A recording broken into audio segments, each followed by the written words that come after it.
Assalamualaikum warahmatullahi wabarakatuh. Bismillahirrahmanirrahim. Ila hadratin Nabi Mustafa Sayyidina Maulana Muhammadin wa ala alihi wa ashabihi wa dhurriyyatihi. Ya Sayyidina ya Rasulullah, nas'aluka syafa'ah yawmal adil akbar yawmal la yanfa'u malun wa la banuna illa man biqalbin salim. Asyhadu an la ilaha illallah wa Muhammadan abduhu wa rasuluh. Wa ila hadrati Syekh Jalaluddin As-Suyuti wa Syekh Jalaluddin Al-Mahalli wa Syekh Hasan bin Ahmad bin Muhammad bin Salim Al-Qaf wa ila ruhi jami' abaina wa ummahatina wa jami'al kuburil muslimina wal muslimat. Al-Fatihah. A'udzu billahi minasy syaithanir rajim. Bismillahirrahmanirrahim. Alhamdulillahi rabbil alamin arrahmanir rahim maliki yaumiddin. Iyyaka na'budu wa iyyaka nasta'in ihdinas siratal mustaqim siratal ladzina an'amta 'alaihim ghairil maghdubi 'alaihim waladdallin. Amin. Bismillahirrahmanirrahim. Alhamdulillahi rabbil alamin. Wassalatu wassalamu ala sayyidil mursalin sayyidina maulana Muhammadin wa ala alihi wa ashabihi ajma'in. Inna ahsanal hadits kitabullah wa khairul hadi hadi Muhammad Rasulillah. Syarrul umuri muhdatsatuha wa kullu muhdatsatin bid'ah wa kullu bid'atin dhalalah. Kullu dhalalatin finnar. Qala Allah Ta'ala fil Qur'anil Karim wa astaqul qailin. A'udzu billahi minasy syaithanir rajim. Bismillahirrahmanirrahim. Inna anzalnahu fi lailatul qadr wa ma adraka ma lailatul qadr. Lailatul qadri khairum min alfi syahr. Tanazzalul malaikatu warruhu fiha bi'izni rabbihim min kulli amr. Salamun hiya hatta matla'il fajr. Suratul Qadri, surah Al-Qadr, makiyatun aw madaniyatun wa ayatuha khamsun aw sittu ayatin. Surah makiyah dikatakan yang pertama, yang kedua juga dikatakan bahwa surah Al-Qadr adalah surah madaniyah. Ayat surah Al-Qadr ada dua pendapat. Yang pertama mengatakan khamsu ayat, 5 ayat. Yang berikutnya mengatakan 6 ayat. Wallahu alam, bisa jadi yang mengatakan 5 ayat itu bi'izni rabbihim min kulli amrin salamun hiya hatta matla'il fajrnya jadi 1. Kalau yang mengatakan 6 ayat bi'izni rabbihim min kulli amr ayat, salamun hiya hatta matla'il fajr juga ayat. Jadi min kulli amr ayat ke-5, salamun hiya hatta matla'il fajr ayat ke-6. Bismillahirrahmanirrahim. Inna anzalnahu fi lailatul qadri. Inna, sesungguhnya kami, anzalna, telah menurunkan, hu-nya, hu itu dhamir atau kata ganti yang merujuk kepada Al-Quran. Sesungguhnya kami telah menurunkan Al-Quran. Kenapa Allah menyebutkan kata Al-Quran tidak dengan wujud kata Al-Quran, tapi malah menggunakan kata ganti hu atau kata gantinya, sesungguhnya kami telah menurunkannya? Apa yang bisa kita simpulkan, atau kenapa para ulama bisa menyimpulkan bahwa hu itu kembalinya kepada Al-Quran, padahal pada ayat ini tidak disebutkan lafaz Al-Quran secara spesifik. Nggak ada. Ada nggak bunyi Al-Quran di ayat ini? Nggak ada. Tapi para ulama berkesimpulan bahwa hu di sini itu merujuk kepada Al-Quran karena ada surah sebelum surah Al-Qadr namanya surah Al-Alaq. Surah Al-Alaq itu bercerita tentang Al-Quran. Oleh karenanya para ahli tafsir menyimpulkan hu di sini kata ganti untuk menunjukkan Al-Quran. Tuh. Lantas kenapa Allah tidak katakan saja inna anzalnal qur'ana, sesungguhnya kami telah menurunkan Al-Quran? Kenapa tidak seperti itu? Maka ada beberapa maksud besar, ada beberapa tujuan yang agung. Salah satunya untuk memberitahu kepada kita bahwa sesuatu yang sudah sangat terkenal, sesuatu yang sudah sangat masyhur, tidak perlu lagi disebutkan namanya, karena Al-Quran sudah sangat masyhur, Al-Quran sudah sangat terkenal, maka tidak perlu lagi menyebutkan nama Al-Quran secara jelas, cukup menggunakan kata ganti saja. Seperti kita kalau menyebutkan ini siapa yang telah berlaku ini, siapa lagi kalau bukan dia. Tuh, berarti kita sudah bisa tahu dia itu akan merujuk kepada siapa. Nah, begitupun saat Allah menyebutkan Al-Quran hanya dengan menggunakan kata ganti, berarti Al-Quran itu sudah sangat terkenal, sudah sangat masyhur di kalangan umat manusia pada waktu itu. Jadi tidak perlu lagi penyebutan Al-Quran. Lantas kenapa Allah sebutkan di sini kami, bukan aku?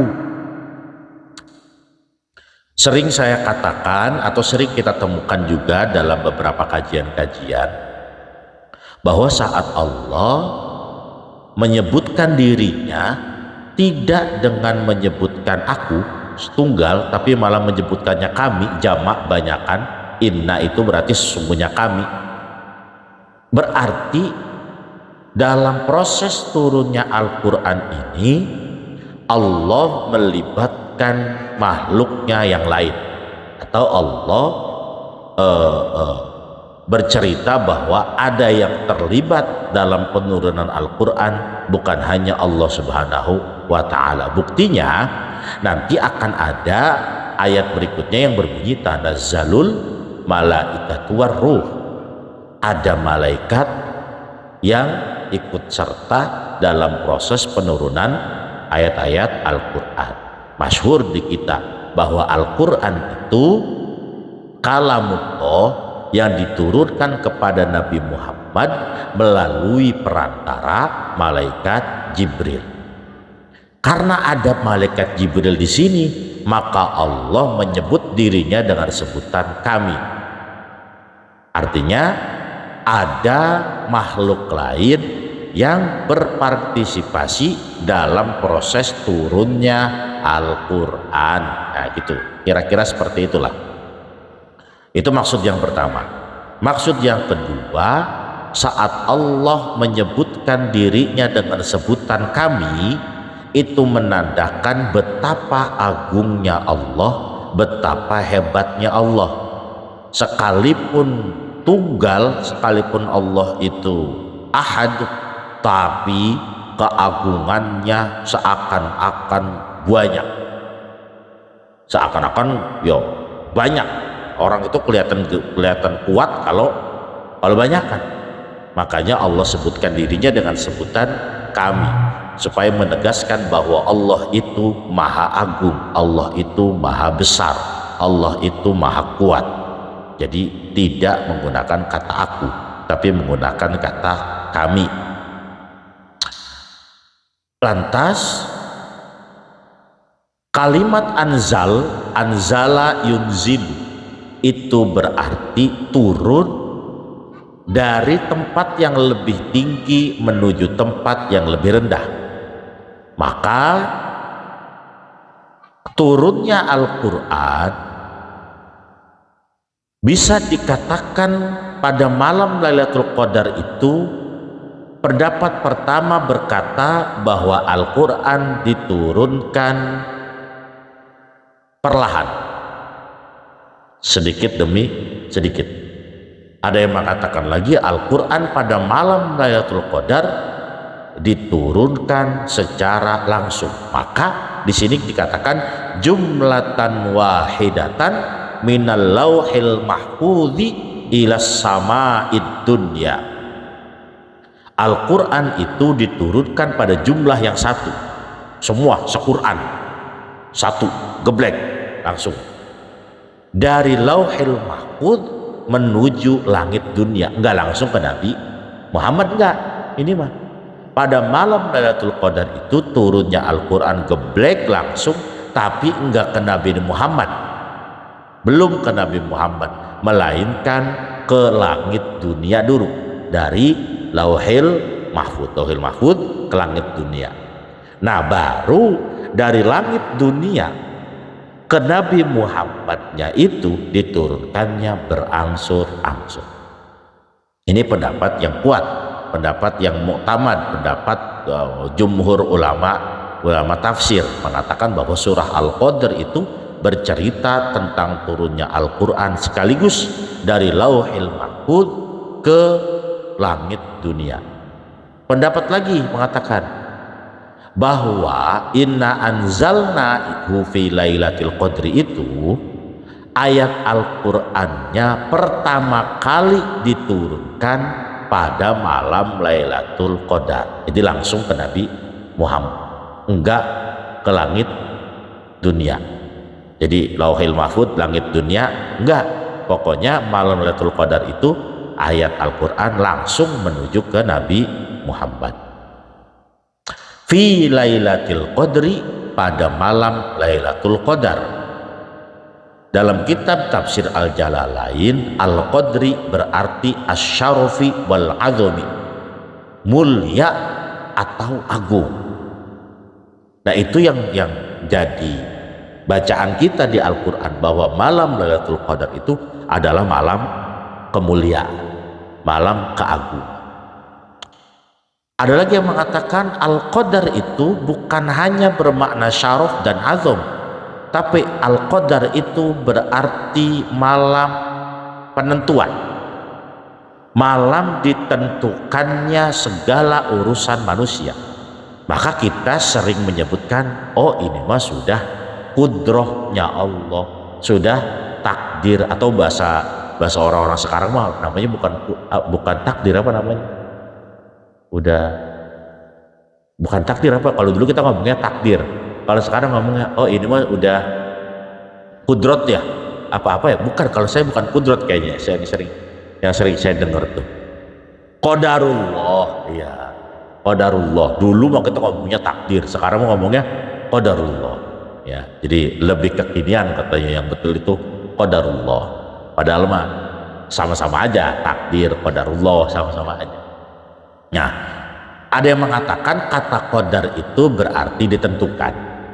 Jadi pada malam Lailatul Qadar itu Al-Quran diturunkan sebagai bentuk aturan ketentuan bagaimana cara manusia hidup, sudah ditentukan semua. Berikutnya, kata Al-Qadar berarti sempit. Allah menurunkan Al-Quran pada malam yang sempit. Kenapa dikatakan malam yang sempit? Karena pada malam itu para malaikat turun ke bumi, seolah-olah bumi itu sempit, sesak, sumpek, karena penuh sama malaikat. Saking sempitnya bumi dengan diisi oleh malaikat, dikatakanlah malam itu malam Lailatul Qadar. Sempitnya gara-gara banyak malaikat. Jadi itu fungsinya, manfaatnya kita belajar tafsir. Jadi satu kata bermacam makna, dan maknanya itu semuanya punya keterkaitan. Jadi nggak jauh maknanya. Malam ditentukan, iya benar. Malam kemuliaan, benar. Malam yang sempit, benar juga. Ya. Wa ma adraka ma Lailatul Qadr. Dan apakah kamu tahu wahai Muhammad, ma Lailatul Qadri, apa itu malam Lailatul Qadar? Ada Allah nanya ke Nabi Muhammad, tahu nggak malam Lailatul Qadar itu apa? Ngapain tanya begitu? Pertanyaan kita kan, ngapain sih Allah tuh nanya hal yang seperti itu kepada Nabi Muhammad? dalam struktur bahasa, kalau ada orang dalam percakapan bertanya, tahu nggak Mar ente ini, nggak tahu kan? Tuh, itu berarti betapa rahasianya malam itu sampai Allah bertanya kepada Nabi Muhammad sebagai bentuk penguatan bahwa pasti Nabi Muhammad aja nggak tahu apa itu malam Lailatul Qadar. Jadi namanya pertanyaan untuk mentakjubkan, pertanyaan litakjub, untuk membuat orang takjub. Iya, nggak tahu. Tahu nggak ketua nih ini. Itu pasti kalau ada orang nanya, nggak tahu kan ketua, pasti tahu bahwa ketua itu nggak tahu. Jadi pertanyaannya dijawab nggak sama ketua? Nggak harus dijawab. Ada orang ngobrol, Bang Weng tahu nggak nih si ini tuh ternyata nyolong. Padahal Bang Wengnya belum jawab. Nggak tahu, belum jawab. Tapi langsung, Bang Weng tahu nggak kalau dia tuh nyolong? Tuh. Mengucapkan pertanyaan tapi nggak perlu dijawab. Begitulah kadang-kadang pertanyaan Al-Quran. Antum tazra'unahu am nahnu zari'un, di surah Al-Waqi'ah. Nanya, apakah kamu yang nanam ini semua di bumi atau kami yang nanam? Apakah pertanyaan itu wajib dijawab? Enggak dijawab. Itu mah pertanyaan Allah kepada kita untuk membuktikan bahwa kita pasti nggak tahu. Tuh itu. Jadi wa ma adraka ma lailatul qadar, sama seperti al-qari'ah mal qari'ah. Nanya lagi, wa ma adraka mal qari'ah. Ditanya lagi. Itu untuk menandakan bahwa ada sesuatu yang agung yang pasti kita belum tahu.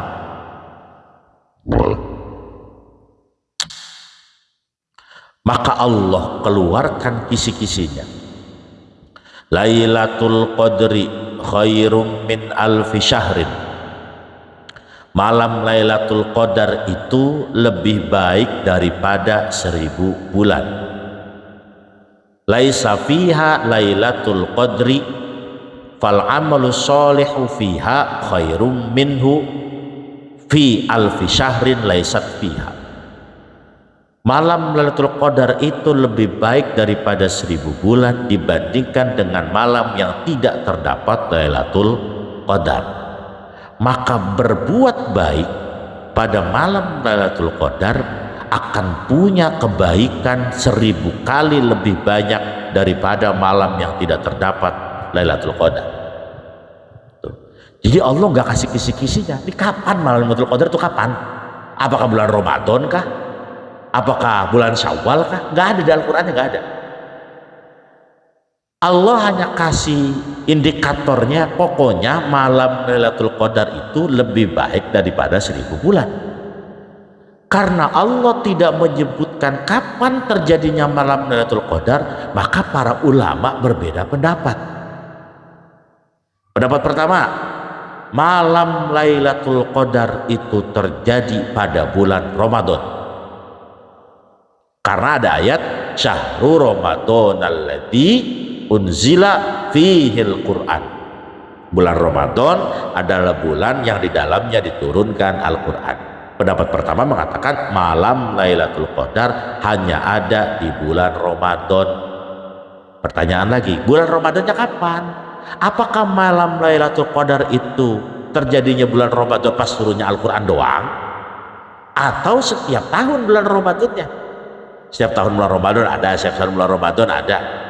Pendapat pertama mengatakan malam Lailatul Qadarnya hanya ada di bulan Ramadan pada saat ayat ini diturunkan, pada saat Al-Quran diturunkan. Setelah itu malam Lailatul Qadar berhenti.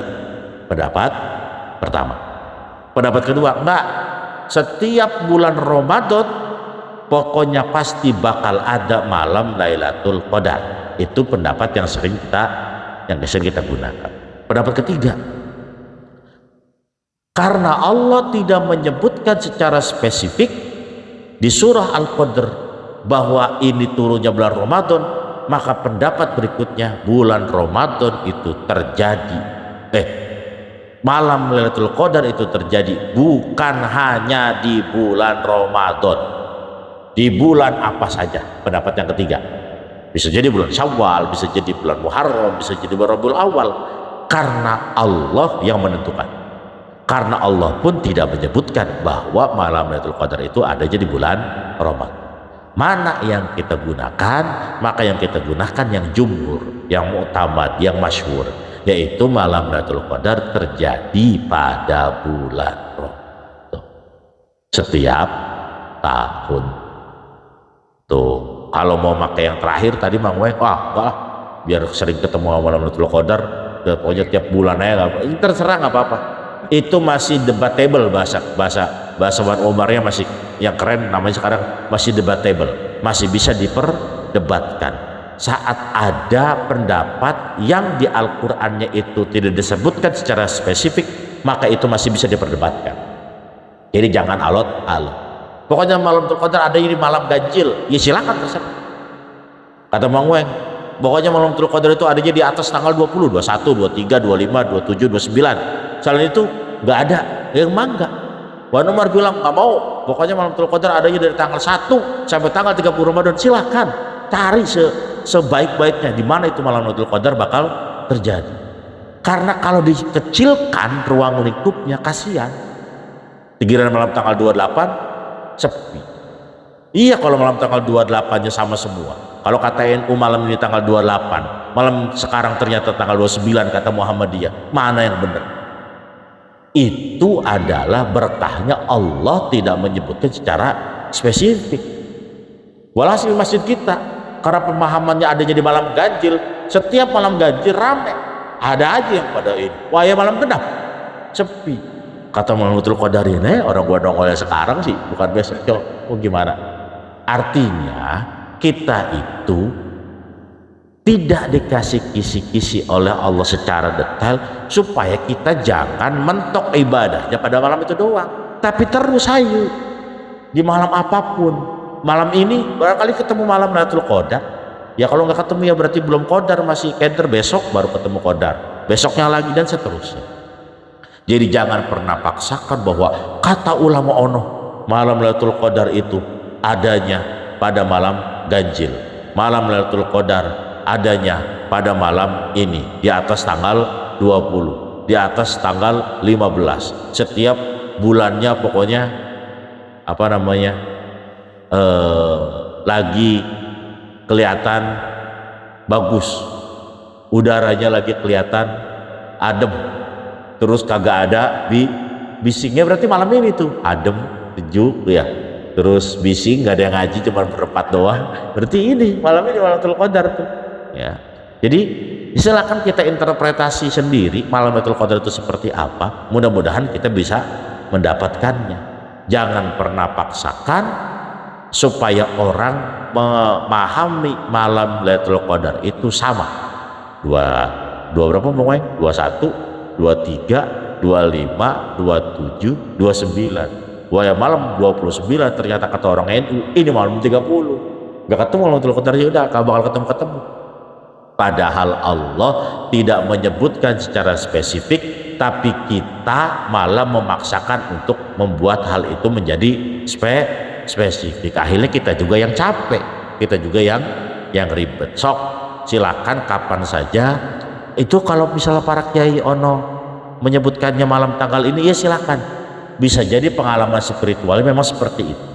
Ya, jadi malam Lailatul Qadar itu silakan mau milih 3 pendapat. Bulan Ramadan hanya pada waktu dulu, bulan Ramadan tiap tahun, atau bukan hanya di bulan Ramadan. Enaknya mana Mang Weng? Hah? Tiap bulan, tiap akhir bulan. Ya, yang jelas berkaitan dengan 1000 bulan ini itu ada kisah. Nabi Muhammad dzakara rajulan min bani Israila labisas salaha fi sabilillah alfa syahri. Suatu ketika Nabi Muhammad pernah bercerita bahwa ada orang Yahudi. Orang Yahudinya benar, bukan yang ngebelot ke Nabi Musa, bukan.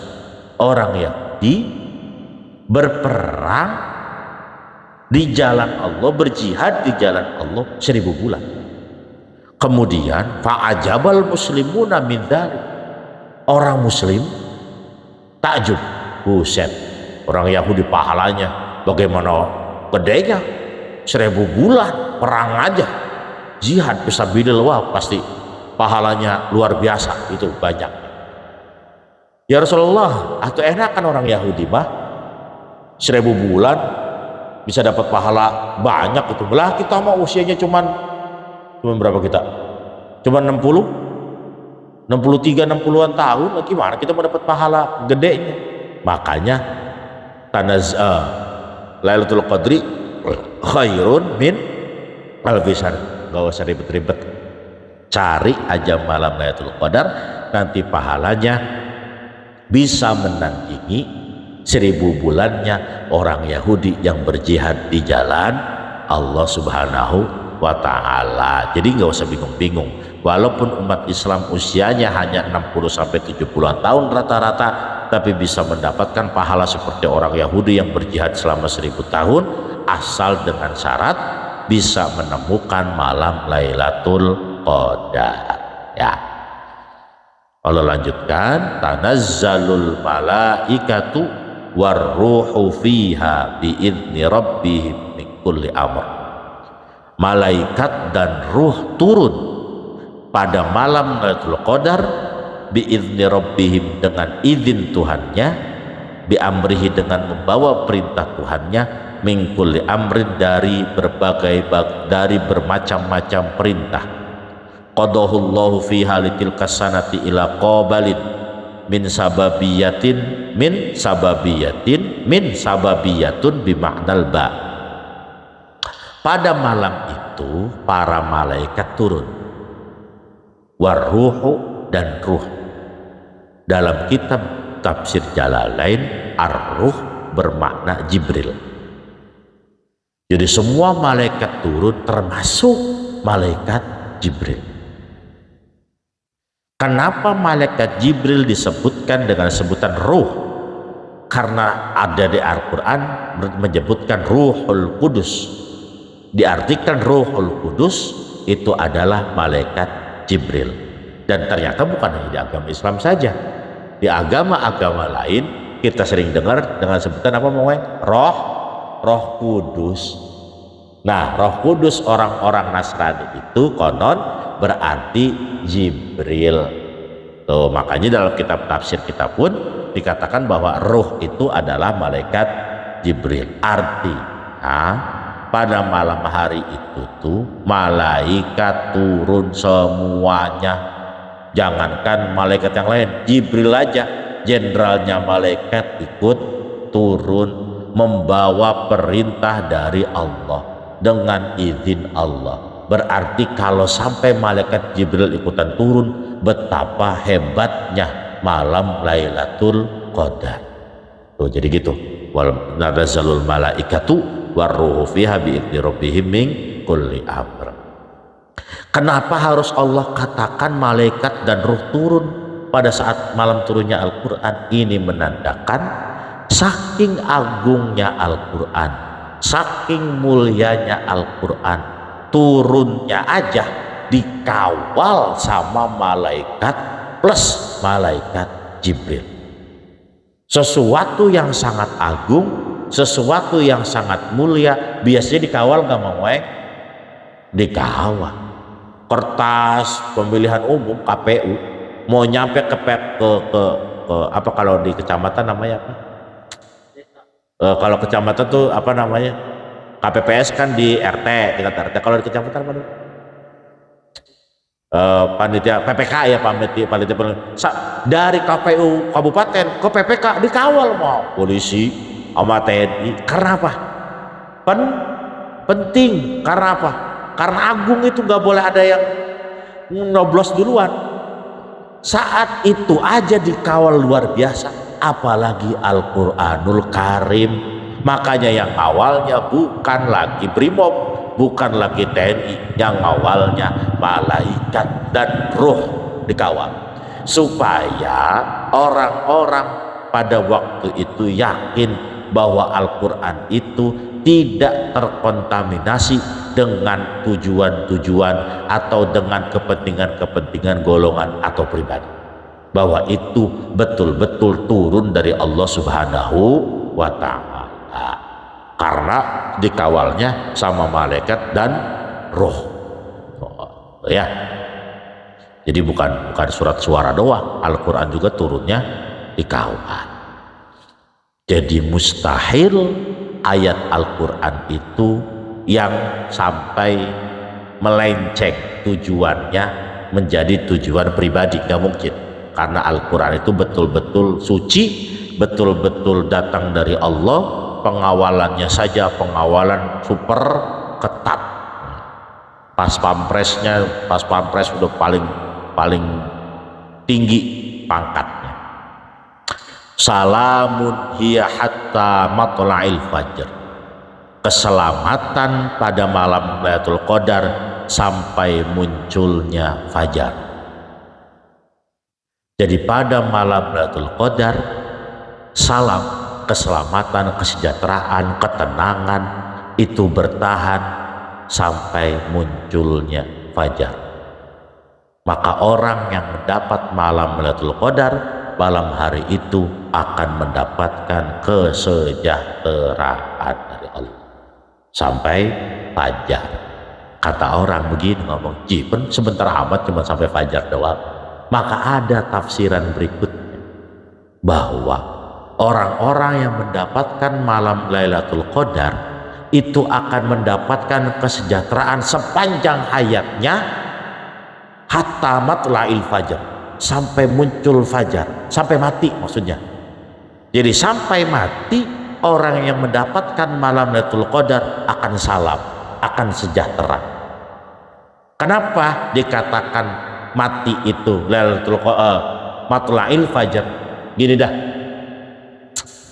tidak semua kata-kata di Al-Quran itu diartikan secara harfiah. Enggak, ada yang terkadang harus kita maknai secara tersirat. Ada ya, Mang Ueng Pak, kalah usianya. No, orang tua kita udah senja usianya. Apa kalau udah senja, Mang Ueng? Senja tuh apa senja tuh? Iya, senja tuh ya maghrib gitu. Kalau orang usianya udah maghrib berarti udah apa, Mang Ueng? Udah habis, udah tua. Tuh, ya ini mah bocah masih pagi. Tuh, kalau bocah masih pagi berarti apa?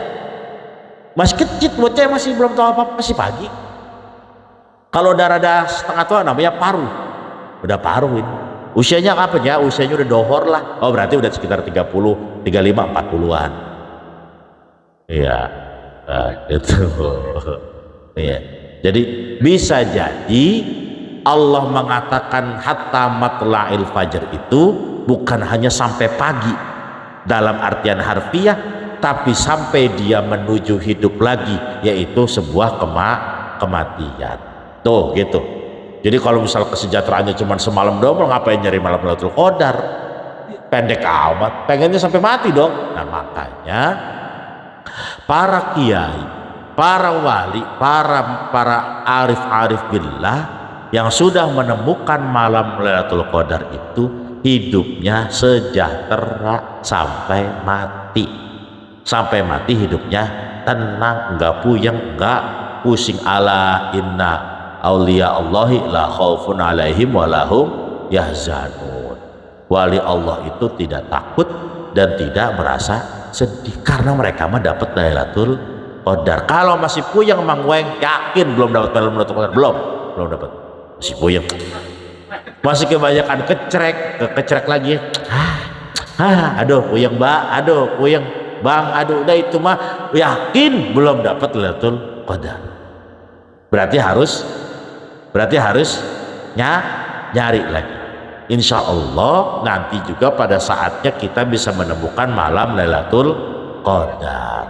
Jadi malam Lailatul Qadar itu bukan hanya siap-siap menghitung tanggal, bukan, tapi harus siap-siap secara hati bahwa siap nggak menemukan malam Lailatul Qadar. Kalau siap dikasih ceret, udah, kalau dapat malam Lailatul Qadar maka akan terjadi salamun hiya hatta matla'il fajar. Makanya para wali nggak pada puyeng, para wali nggak pada stres, para wali nggak pada banyak kecrek, semuanya syukur aja, alhamdulillah. Alhamdulillah. Oh lagi begini, ya udah nggak apa-apa, alhamdulillah. Oh ini sedikit, ya udah alhamdulillah. Itu tandanya dia sudah dapat salamun hiya hatta matla'il fajr. Sudah sampai matinya akan menemukan ketenangan. Ya menawa-menawa nanti pada saatnya kita juga bakal bertemu dengan Lailatul Qadar. Nah surah Lailatul Qadar ini bisa kita baca sebagai usaha ikhtiar kita untuk sembuh dari penyakit. Ambil air segelas, baca 30 kali Bismillahirrahmanirrahim, inna anzalnahu fi lailatul qadr, sampai 30 kali, sampai selesai 30 kali. Baru kemudian wudu pakai air yang tadi kita bacain al-qadar, kemudian raupin ke muka, wudu raupin ke muka, terus minum. Insya Allah di beberapa kitab-kitab hikmah surah Al-Qadar ini bisa dijadikan ayat untuk ikhtiar menyembuhkan penyakit. Kalau penyakitnya pilek 30, tapi kalau penyakitnya jantung, diabetes juga seterusnya, baca yang ada banyakan. Ya kan dosisnya tergantung penyakit. Kalau cuma puyeng doang mau baca 30 kali, terus wudu, terus minum. Ada tetangga yang sakit apa po anaknya, ini demam, bos ini, udah ambil minum, ambil gelas, bacain Al-Qadar 30 kali, suruh wudu, suruh minum, baik, dapat amplop 30.000. Iya, tergantung ya. Kalau nggak baik-baik ini kita penyakit ya, berarti dosisnya harus ditambah. Karena ayat-ayat Al-Quran itu terkadang memang sering digunakan oleh para ahli hikmah untuk beberapa pengobatan-pengobatan, baik pengobatan jasadi maupun pengobatan ruhi. Ya, baik orang yang sakitnya sakit badan maupun sakitnya sakit hati, sakit perasaan. Itu bisa diobati menggunakan ayat-ayat Al-Quran. Yang berikutnya, kita bisa mengamalkan Al-Qadar itu untuk menyimpan barang-barang yang kita miliki. Bang Weng punya uang, ditaruh di kotak duitnya. Bacain Al-Qadar Bismillahirrahmanirrahim, inna anzalnahu fi lailatul qadr wa ma adraka. Selesai, bacain, tutup, simpan. Itu bisa salamun hiya hatta matla'il fajr, menyelamatkan. Rumah mau ikhtiar aman, baca, tutup pintu Bismillahirrahmanirrahim, inna anzalnahu fi lailatul qadr, sampai selesai, tutup, insya Allah terjaga. Keluar dari rumah yang ada pagernya, ya pagernya dibacain lagi, tapi tetap rumahnya kudu dikunci. Ya ini mana juga ya, iya, jangan mentang-mentang udah dibacain Al-Qadar kemudian gak dikunci, digeblagin baik, wah, nah, sama aja ya. Jadi bisa untuk penyembuhan, bisa untuk juga mengamankan barang-barang kita, kekayaan kita, keuangan kita. Kalau yang dikantongin aja tuh, kantongnya dibacain Al-Qadar, baca aja Al-Qadarnya. Kenapa? Karena di dalamnya ada kalimat salamun hiya hatta matla'il fajr. Di dalamnya juga terdapat tanazzalul malaikatu warruhu fiha bi'idzni rabbihim. Terus kalau mau dapat pahalanya lebih banyak, setelah wudu, habis wudu baca doa wudu nih, Allahumma ja'alni minat tawabin wa ja'alni minal mutatahhirin wa ja'alni min ibadikas sholihin. Baca Al-Qadar, maka ibadah yang kita lakukan itu pahalanya bisa sebanding dengan 90 kali ibadah tanpa menggunakan atau tanpa membaca surah Al-Qadar. Jadi ketika nanti melihat orang di surga, perasaan si Uweng mah sholat biasa aja, habis sholat duhur nggak sholat sunnah, habis sholat asar, sebelum sholat asar juga nggak sholat sunnah, gua yang sholat melulu. Kenapa? Pahalanya banyakkan dia. Ternyata pas dilihat, oh dia mah habis wudhunya baca Al-Qadar,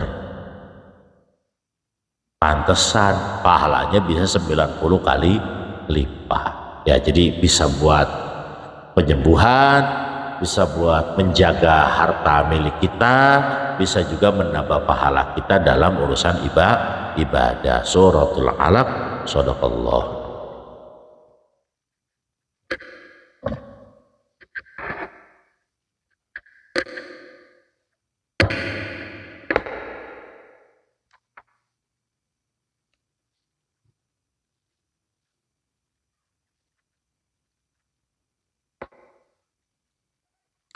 Bismillahirrahmanirrahim. Qala al-mu'allif rahimahullahu ta'ala wa nafa'ana naf'an bihi wa bi'ulumihi fid dharain amin. Bismillahirrahmanirrahim. Yusannu fis sujudi wad'u rukbatayhi thumma yadayhi thumma jabhatihi wa anfi'i ma'an. Disunnahkan ketika sujud, susunan pertama adalah nempelin dengkul. Jadi pas sujud nih, Allahu Akbar, dengkul dulu. Thumma yadaihi, kemudian tangan. Thumma jabhatihi wa anfihi ma'an, baru jabhah dan anfud bareng. Truk. Jadi jangan jidat dulu baru hidung, atau hidung dulu baru jidat. Usahakan bareng biar dapat sunnah. Apa tadi? Dengkul, tangan, jidat, hidung bareng. Ini bagi yang masih normal, bang, bisa ngejar kesunahan. Kalau yang udah persnelengnya, kaki-kakinya udah pada otek mah, udah tangannya dulu. Jangan maksain dengkul dulu, takut nungsep. Ya nggak apa-apa, karena ini mah bukan sebuah rukun. Yang masih kuat kayak Pak Haji Arifin yang masih kuat bisa dengkul dulu, ya dengkul dulu. Dengkul, tangan, jidat, hidung ditempelinnya bareng. Emang hidung wajib nempel? Nggak wajib sebenarnya mah. Tapi kenapa hidung ada dianjurkan nempel? Karena ada ceritanya, konon Nabi Muhammad pas nyebut jidat nunjuknya hidung. Tangan, dengkul, jidat, tuh. Ngomong jidat nunjuknya hidung. Maka dari situ para ulama menyimpulkan, oh, nempelin hidung itu sunnah, tapi bukan wajib. Mulut enggak. Kenapa hidung sunnah enggak wajib? Karena takut ada orang yang hidungnya pas-pasan. Iya, hidungnya mancung. Ya, hidungnya mancung, nggak bisa nempelin. Ya, jadi yang wajibnya mah kening, jidat. Yang sunnahnya hidung. Kalau hidung sama jidatnya bisa ditempelin bareng, usahakan ditempelin bareng. Saya ulangi lagi, dengkul, tangan, baru jidat dan hidung bersama. Wa antakuna yadahu mansyurataini la maqbudataini. Hendaknya tangannya itu jangan dikempit, tapi dibuka. Jangan begini, tapi dibuka. Mansuratain. Jangan gini nih, tapi dibuka. Mansuratain. Ya, hendaknya, sunnahnya dibuka.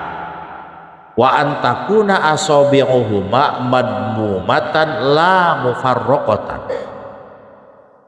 Jari-jarinya jangan dikumpul, jangan direnggangin, tapi dirapetin. Sujud, rapetin jari-jari. Wa antakuna muttajihatan ilal qiblati. Sujud, rapet ininya, ngadepin ke kiblat. Jangan engsongin, ngadep ke kiblat. Atau begini, atau begini. Jangan, tapi ngadepin ke kiblat. Ini nih bicaranya sunnah ya, bukan wajib. Ngadepin ke kiblat, rapet, agak direnggangin, jangan ditempelin. Wa antakuna wa ayyujafiyar rajulu baina mirfaqaihi wa janbaihi wa baina batnihi wa fakhidaihi. Sikutnya laki-laki hendaknya direnggangin sama kempungnya. Kempung. Jangan diginiin, renggangin. Terus paha dan perutnya jangan ditempelin, berarti perutnya diangkat. jangan ditempelin. Emang ada orang yang perutnya ditempelin? Ada. Ya. Ada orang yang sujudnya malas-malasan kan, perutnya ditempelin ke paha. Usahakan paha dan perut tidak menempel. Wa ayyarfa'a sa'idaihi 'anil ardi, dan tangannya, lengannya nih, jangan ditempelin ke lantai, jangan begini. Sujudnya jangan gini, tapi jangan. Nah, wa aksuhu al mar'atu, perbedaannya adalah perempuan di situ. Kalau perempuan tuh tadummu baina mirfaqaihi wa janbaiha, mirfaqaiha wa janbaiha wa baina batniha wa fakhidaiha. Kalau perempuan, tangan sama kempungnya ditempelin, paha sama perutnya ditempelin.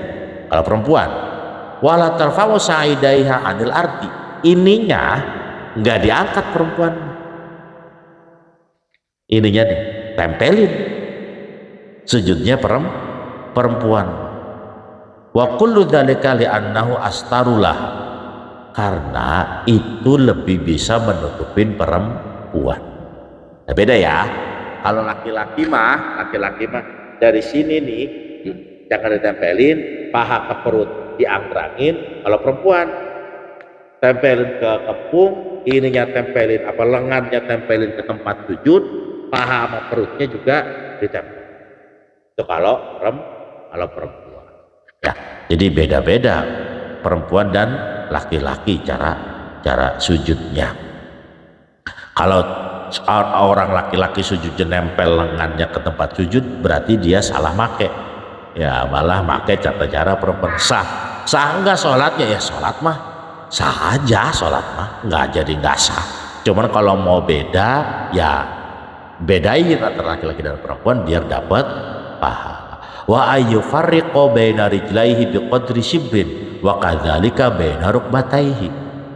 Kakinya pas sujud jangan dirapetin. Kakinya nih berdalih, jangan rapetin. Biqadri shibrin, sejengkal. Ya, ada space sejengkal. Begitupun dengkulnya jangan dirapetin ketika sujud, sama dikasih jarak sejengkal juga. Oh, tuh. Ya, jadi nah coba Bang Weng sujud, coba Bang Weng sujud, coba sujud. Nah, segitu tuh kakinya tuh biqadri shibrin. Terus dengkulnya juga sama dibuka. Coba kalau dirapetin bisa nggak Bang Weng? Dengkulnya, nah kan orang yang sujudnya dirapetin, bisa nggak dirapetin? Bisa, tapi nggak dapat kesunahan. Dalam urusan dengkul dan kaki tidak ada perbedaan antara laki-laki dan perempuan, sama.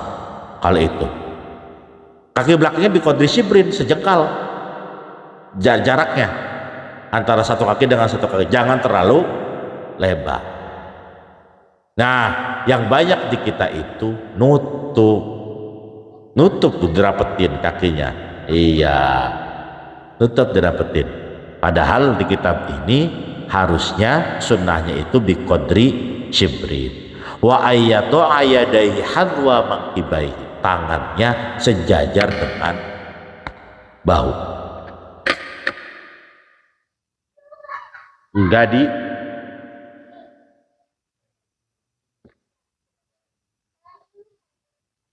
ya, jadi sejajar dengan bahu di atas, bukan di samping sini. Coba Bang Weng gimana sujudnya? Ya, kurang lagi, kurang ke tengah lagi tangannya. Ya, coba sujud. Enggak di atas, terus sujud tempelin jidatnya.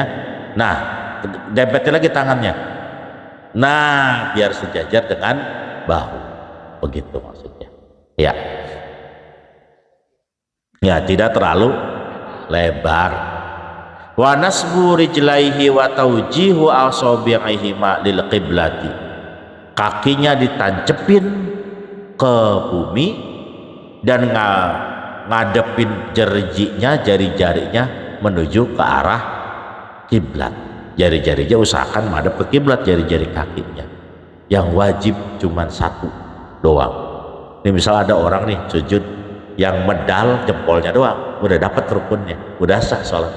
Yang penting ada medal-medalnya. Yang nggak sah itu kalau nggak medal, begitu kakinya ngampleh, nggak medal. Kalau medal cuman jempolnya doang atau jari telunjuknya doang yang medal, tetap sah. Yang penting salah satu dari jari jemari kaki itu ada yang medal. Nah, kalau asamuran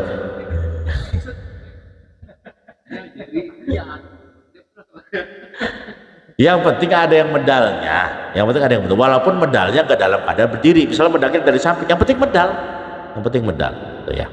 Kalau mau dapat kesempurnaan, maka adepin semua jarinya ke arah kiblat. Wal i'timadu ala batnihima, yang nempel bagian dalamnya. Wa ayakshifa yadaihi wa rijlaihi, sunnahnya itu kaki sama tangan terbuka. Jadi jangan pakai sarung tangan dan jangan pakai sarung kaki. Tapi kalau ada orang sholat pakai sarung tangan sarung kaki, boleh nggak? Sholat nih sarung tanganan, kakinya pakai sarung kaki, sah, nggak apa-apa.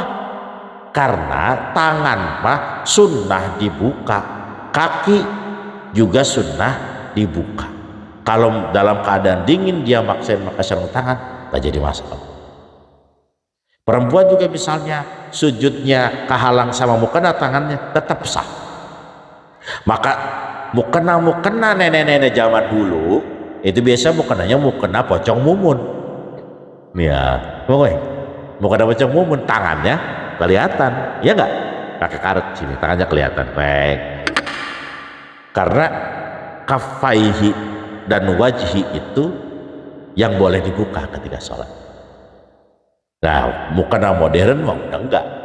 Mukena modern mah sambungan atasan dan bawahan. Jadi tidak nongol lagi tangan. Biasanya ketika sujud itu kehalang sama mukena. Tapi sah enggak? Kalau tangan mah sah, kehalang mukena juga enggak apa-apa. Orang sholat pakai kaos kaki boleh enggak? Perempuan sholat di mall pakai kaos kaki enggak apa-apa. Sok aja, enggak apa-apa. Ya. Tapi lebih baiknya dicopot, dibuka kaos kaki. Ya. Wasatrukul li rukbataihi. Nah, dengkul mah wajib ditutup, dengkul mah. Jadi nggak boleh dengkul mah kebuka, dia mau wajib ditutup. Wa ayyasjuda ala jami'i jabhatihi wa batini asabi' yadaihi wa rijlaihi wa fathu basarihi. Sunnahnya kening tempelin semua. Nah, tak dulu diulangin lagi. Yang rukun nempel dalam sujud, kening, 2 telapak tangan, 2 dengkul, 2 kaki, jari kaki, itu yang wajib nempel. Kening wajib kebuka, nggak boleh ada yang ngehalangin. Maka kalau ada yang ngehalangin, peci begini makanya sujud kehalangan, maka nggak sah, karena keningnya harus nempel. Tangan sunnah dibuka, dengkul wajib ditutup, kaki sunnah dibuka. Tapi kalau jidat wajib kebuka, nggak boleh kehalangan. Kalangan sorban boleh nggak? Boleh kalangan sorban, asal sorbannya jatuh dan nggak dipakai lagi. Kalau kehalangan sorbannya lagi kita pakai, Bang Umar pakai sorbannya di apa nih? Dililit pas sujud, sorbannya ke depan ke tempat sujud, ke jidat, sujudnya di atas sorban itu, maka nggak sah, karena sorbannya bukan alas, sorbannya yang kita pakai. Kalau kita sholat alas dan sorban nggak jadi masalah itu, ya. Apanya? Baru sujud makruh kalau nggak lebih dari 3, kalau lebih dari 3 batal. Lebih dari 3 gerakan ngeberesin. Nggak jadi masalah. Rapin rambut dulu nih, maksudnya rapin rambut dulu nggak jadi masalah. Yang penting nggak sampai lebih dari 3 kali gerakan berturut-turut. Perempuan juga sama, makanya perempuan ketika sholat mukenanya jangan keterlaluan di sini. Mukenanya rada tarikin ke atas. Sama kita juga peci kalau sholat sama peci rapat dibedain. Kalau peci rapat begini, kalau peci sholat diangkat. Seret. Pastiin jidatnya terusahakan, kalau mau dapat sunnahnya lebih banyak, jidatnya nempel semuanya, jangan dikit doang. Kemudian matanya merem apa melek? Melek. Jangan merem. Lagi sujud matanya jangan merem. Kalau bisa semua tangan ini nempel, semua tangan nempel kalau bisa. Kalau nggak bisa dikit juga nggak apa-apa, bagian dikit ya, segini dah, sedikit nggak apa-apa, segini dikit ya. Ya, kalau bisa nempel semuanya ya, itu ya. Wat tasbihu wa ayyatiya bidzikril mathuri wa ayyajtahida fid du'a. Dalam sujud disunnahkan baca tasbih. Apa baca tasbihnya? Subhana rabbiyal a'la wa bihamdih, dibaca 3 kali. Allahumma laka sajadtu wa bika amantu wa laka aslamtu. Sajada wajhi lilladzi khalaqahu wa sawwarahu wa syaqqa sam'ahu wa basarahu bihaulihi wa quwwatihi tabarakallahu ahsanul khaliqin. Itu kalau yang mau lengkap. Kalau mau orang sujud yang nggak pada betah pegangnya cepet-cepet naik kayak gila mah. Giliran imamnya baca 7 kali nyengok lagi. Nongol tadi. Kemudian udah nih sujud. Karena kita pindah, habis sujud yusannu fil julusi bainas sajdataini. Sunnah dalam sujud, dalam duduk di antara 2 sujud. Sunnah duduknya al-iftirash. Al-iftirash. Apa al-iftirash itu? Ayyaj'ala ka'ba rijlihil yusra farsan lah. Duduk iftirash itu kaki kiri tidur. Namanya iftirash. Firash itu tempat tidur. Kaki kirinya tidurin. Yansiba rijlahul yumna, yang kanan pedalin. Namanya duduk iftirash. Wa yuwajjihu wa yawajjihu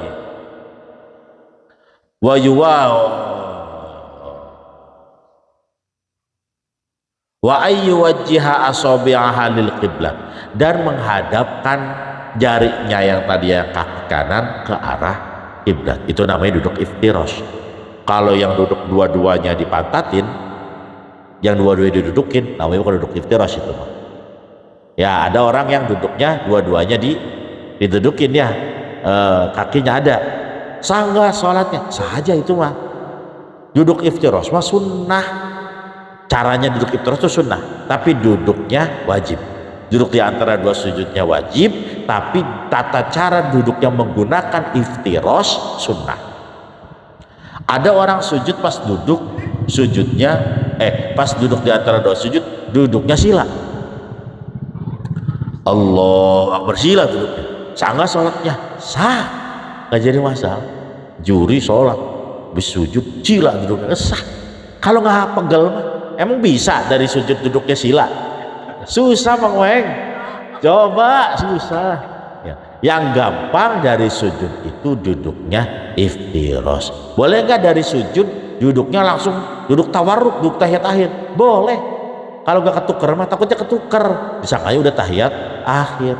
Jadi duduk iftirash saja. Nah, duduk iftirash itu digunakan di antara 2 sujud, di antara tasyahud awal, tasyahud akhir, idza kana ba'dahu sujud sahwi. Duduk tasyahud akhir kalau bakal sujud sahwi. Duduk istirahat. Kemudian orang yang enggak kuat berdiri, maka pilihan duduknya duduk iftirash. Kakinya medal, yang kanan, yang kiri didudukin. Wa wad'u yadayhi ala fakhidaihi qariban min rukbataihi. Ini yang sering salah nih. Naruh tangan di atas paha dekat dengkul. Naruh tangan di atas paha dekat dengkul, bukan ngelewatin dengkul, tapi di atas paha dekat dengkul, bukan di sini. Ingat saya diajarin bapak saya sholat dulu, itu kalau tangan yang ngelewatin dengkul dikeplak, yang ngelewatin dengkul tangannya di atas paha aja tuh. Kenapa nggak boleh ngelewatin dengkul? Ntar kalau ngelewatin dengkul jarinya nggak ngadep kiblat tuh Bang Weng. Kalau gini jarinya ngadep kiblat, nungsep ke tanah. Kalau di paha ngadep kiblat. Jadi di atas. Besok kalau ada bocah sholatnya tangannya sampai dekul keplek, kalah tong gitu. Kudu di atas paha. Jadi qoriban min rukbate wa nasru asabi'ihima wa dhammuhuma. Kemudian jari-jarinya itu di apa namanya dipencal, wa dhammuhuma dikumpulkan, wa taujihu asabi'ihima lil qiblat, adepin jarinya ke kiblat. Tuh kiblat, adepin jarinya semuanya ke kiblat. Wa ayyatiya bid-du'ail ma'thur, baca doa yang udah terkenal, Robbi firli warhamni wajburni warfa'ni warzuqni wahdini wa'afini wa'fu anni. Sekali apa 3 kali Bang Weng? Sekali aja itu mah ya, kebanyakan ya. Jadi tadi sujud udah, dengkul dulu, baru tangan, baru jidat bersama hidung. Cara sujudnya begitu, dilebarin, nggak nempel bagi laki-laki, bagi perempuan ditempelin. Duduk di antara 2 sujud, duduknya duduk iftiros. Blonjor boleh Bang Weng? Boleh kalau nggak malu mah. Habis sujud nih, blonjor duduknya nggak apa-apa. Cuman kalau blonjor mah karena hukumnya makruh. Kalau blonjor, kalau sila mah hanya nggak ngelakuin sunnah doang, tapi kalau blonjor mah bisa mepet-mepet ke hukum makruh karena nggak sopan. Tuh gitu. Taruh tangannya jangan didengkul tapi di atas paha, tangannya semuanya taruh di atas paha, kemudian dihadapkan ke arah kiblat. Jadi supaya semua anggota tubuh kita itu ada yang menghadap kiblat, mata, hidung, mulut, dada, jari, kaki, semuanya ada yang hadap kiblat. Biar betul-betul dalam sholat itu mustaqbilal kiblat. Itu tujuannya. Yusannu fit tasyahudil akhir, wallahu a'lam bishawab, wa ilaihil marji'u wal ma'ab. Al-Fatihah. A'udzu billahi minasyaitonir rajim. Bismillahirrahmanirrahim. Alhamdulillahirabbil alamin arrahmanir rahim maliki yaumiddin. Iyyaka na'budu wa iyyaka nasta'in. Ihdinas siratal mustaqim. Siratal ladzina an'amta 'alaihim ghairil maghdubi 'alaihim waladdallin. Amin. Amin ya Allah ya rabbal alamin. Alhamdulillahirabbil alamin. Wassallallahu ala sayyidina Muhammad. Allahumma ighfir lana dhunubana wa liwalidina warhamhum kama rabbawna shighara wa li jami'il muslimina wal muslimat wal mu'minina wal mu'minat al ahya'i minhum wal amwat innaka sami'un qaribun mujibud da'awat wa yaqdiyal hajat. Allahumma rabbana auzi'na an nashkura ni'mataka allati an'amta 'alaina wa 'ala walidayna wa an na'mala salihan tardahu bi rahmatika arhamar rahimin. Allahumma ij'al baldatana Indonesia hadhihi baldatun thayyibatan tajri biha ahkamu. Rabbana atina fid dunya hasanah wa fil akhirati hasanah wa qina adzabannar. Wa sallallahu ala sayyidina Muhammadin walhamdulillahi rabbil alamin. Allahul muwaffiq ila aqwamit thoriq. Assalamualaikum warahmatullahi wabarakatuh.